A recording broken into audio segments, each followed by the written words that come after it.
Hello everyone, আসসালামু আলাইকুম। সবাইকে স্বাগত। খুব সহজ একটা পিঠার রেসিপি শেয়ার করব। ডিম চালের গুঁড়া ছাড়াই মচমচে খাস্তা এই পিঠাটা খেতে খুবই মজা আর বানানো খুবই সহজ, উপকরণ খুবই কম। চলুন তাহলে দেখে নেই একেবারে মচমচে খাস্তা এই পিঠা কিভাবে বানাতে হবে। প্রথমে পিঠার জন্য শিরা করে নেব।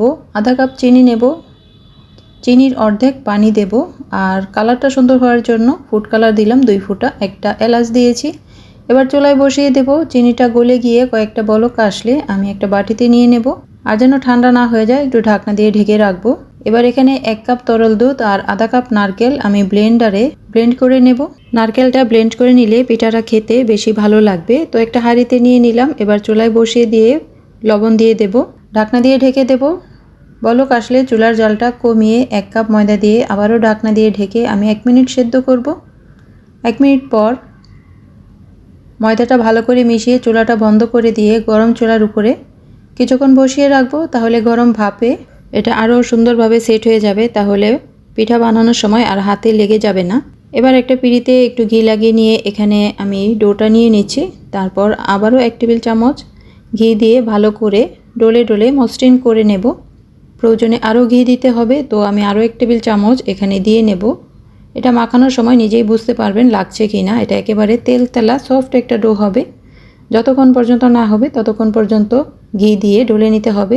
তো 1 কাপ ময়দাতে 2 টেবিল চামচ দিলেই হয়। এবার যতগুলো পিঠা বানাবো পিঠার সাইজ অনুযায়ী প্রথমে বল বানিয়ে নেব।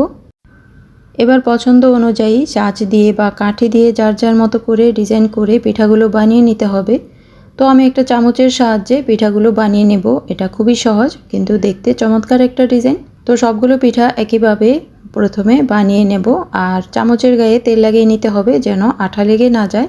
চুলায় তেল বসিয়ে দিয়েছি। তেলটা যখন গরম হবে মিডিয়াম লোতে রেখে পিঠাগুলো 2 পিঠ লাল করে ভেজে তেল থেকে তুলে নেব। তারপর শিরায় দিয়ে দেব। শিরায় পিঠাগুলো দিয়ে ডুবিয়ে রাখতে হবে না, এটা শিরায় দেওয়ার সাথে সাথেই শিরাটা শুষে নেবে যতটুকু ভেতরে যাওয়ার।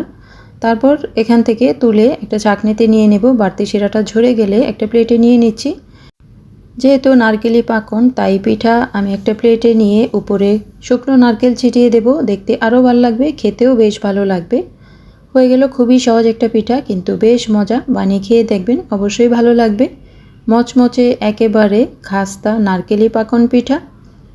ঘি দিয়ে অবশ্যই ভালো করে মথে নেবেন, তাহলে পিঠাটা খুবই সফট একটা ডো হয় আর শিরাটা খুব তাড়াতাড়ি শুষে নেয়। খেতে খুবই মজা, আর শিরাতে একটু কালার দেওয়ার কারণে ভেতরটা এরকম সুন্দর কালারফুল হয়েছে।